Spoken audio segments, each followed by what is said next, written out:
నియోజకవర్గాలని. మరి అన్ని నియోజకవర్గాలు గెలాలి కదా! అంటే ఇలాంటి మార్పే కేవలం ఆళ్ళ మీద ఉండి ఆ గ్రాఫ్ కరెక్ట్‌గా లేదనుకుంటే మరి ప్రజలు ఆ విధంగా ఆలోచించి ఓడించే అవకాశం ఉంటది కదా! విజయనగరం జిల్లాలో కూడా చాలా వరకు 1, 2 చోట్ల అదే మార్పులు కనిపిస్తున్నాయి. సిట్టింగ్ ఎమ్మెల్యే కాకుండా వేరే వాళ్ళకిస్తున్నారు. ఇస్తారు. అందుకే చెప్తున్నాను కదా! కొత్త ఆయన వస్తే దానివల్లేమో ప్రజలు ఆలోచన చేస్తారు. జగన్మోహన్ రెడ్డి మంచి పరిపాలన అందించాడు. జగన్మోహన్ రెడ్డికి ఎందుకు నాశనం చేయాలి? మరి లోకల్ ఎమ్మెల్యే ఇంత లోకల్ అన్యాయం ఎమ్మెల్యే అందుకే చేశాడనే కదా! ఫీలింగ్ ఉండదా? మా లోకల్ ఎమ్మెల్యే ఎందుకు? లోకల్ ఎమ్మెల్యే మీద ఎగ్నిస్ట్ ప్రజల్లో ఉంది కాబట్టి మారుస్తున్నాడు ఆయన. కొత్త ఆయన వస్తే జగన్మోహన్ రెడ్డి మొహం చూస్తే కొత్త ఆయనకేస్తారు. ఎందుకేయరు? అంటే సీఎం ఒక్కలే కనిపిస్తారక్కడ. సీఎం ఒక్కరే. మా పార్టీకి ఆయనే. ఒక్కడే ఒకడు జగన్మోహన్ రెడ్డి గారు. ఆయన చూసే ఈరోజు వైఎస్ఆర్ కాంగ్రెస్ పార్టీ మళ్ళీ అధికారంలోకి వస్తుంది. ఎన్టీఆర్ పార్టీ ఆవిర్భావం దగ్గర నుంచి టీడీపీకి 85 దశకం నుంచి కూడా విజయనగరం జిల్లా అంటే ఒక కంచు కోట వాళ్ళకి. ఈ కోటని ఎవరు గోడలు కూడా బద్దలు కొట్టలేరు అనుకునేది. 2019లో అసలు ఒక్క సీటు కూడా లేకుండా చేయగలిగారు. ఉన్నది. అంటే ఇప్పుడు పరిస్థితి ఎలా ఉండబోతుంది? ఇప్పుడు సేమ్ అదే రిపీట్ అవుతుంది మళ్ళీనే. హ్మ్. మీకేం అనుమానం లేదు. ఇప్పుడు కూడా 2024లో కూడా 2019 పరిస్థితి ఉంది విజయనగరం జిల్లాలో. ఎందుకంటే ఇక్కడ మా పెద్ద బొత్స సత్యనారాయణ గారు నాయకత్వంలో మేము అందరూ కూడా పనిచేస్తున్నాము. ఎందుకంటే ఆయన మా అందరినీ తయారు చేశాడు.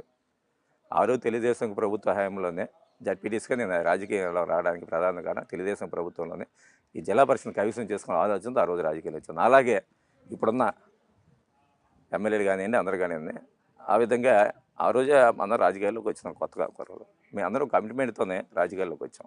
ఆ రోజు నుంచి ఆ రోజు వరకు ఈ రోజు వరకు ఆ నాయకత్వంలో ఎప్పుడు కూడా తప్పు చేయకుండా ఆయన కూడా నియోజకవర్గంలో ఎక్కడైనా తప్పు చేస్తే మాత్రం ఆయన ఒప్పుకోడు.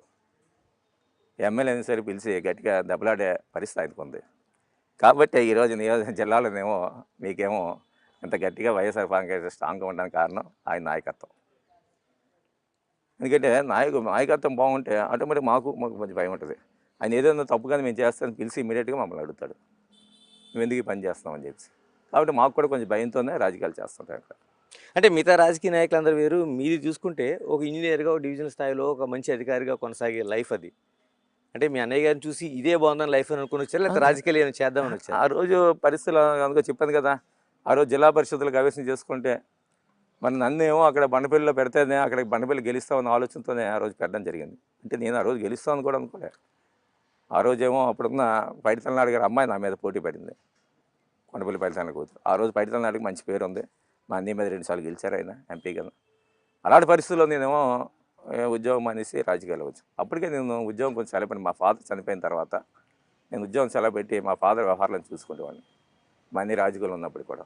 అంటే ఈ మధ్య కాలంలో జరిగిన రాజకీయ పరిణామాలు చూస్తుంటే అంటే చంద్రబాబు నాయుడు అరెస్టు, ఆ తర్వాత ఉండే ఇలాంటి ఏదో సింపతి ఫ్యాక్టర్ పనిచేస్తది. ఇంకొక అవకాశం తెలుగుదేశంకి ఇవ్వబోతున్నారనే మాటలు వినిపిస్తున్నాయి. సింపతి మీకు చంద్రబాబు నాయుడు సింపతి మీకు ఆ రోజు అలిపిరి సంఘటన రుజువైపోయింది కదా, కొత్తగా ఇంకేం వస్తుంది చెప్పండి.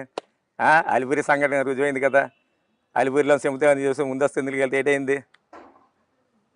అది నక్సలైట్లకి గవర్నమెంట్‌కి తేడా ఉంది ఏటైంది? కదా! ఎప్పుడు కూడా సింపతి అండి మేమేం తప్పు చేసామని చెప్పి ఈరోజు ఆయన ఏదైనా కేసు ఉందా, కేసులో నుంచి కోర్టుకి వెళ్ళింది, కోర్టు ఏమో నువ్వు బెయిల్ తెచ్చుకుందాం. మా తప్పు అయితే ప్రభుత్వాలు వచ్చినప్పుడు ప్రభుత్వాల పని ప్రభుత్వాలు తీసుకెళ్ళిపోతుంటాయి, ఆఫీసుల పని ఆఫీసులు చేసుకెళ్తారు. ఈ ఆఫీసులు చేస్తారు అది మాకే సంబంధం, జగన్మోహన్ రెడ్డికి సంబంధం చెప్పండి.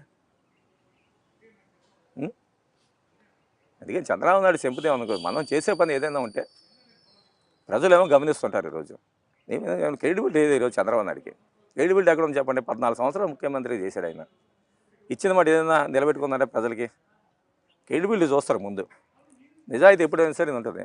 నేను చాలామంది మా నాయకులు వచ్చినప్పుడు డైరెక్ట్గా ఓపెన్గా చెప్పేస్తుంటాను, ఇది అవుతుందా లేదా అని చెప్పి.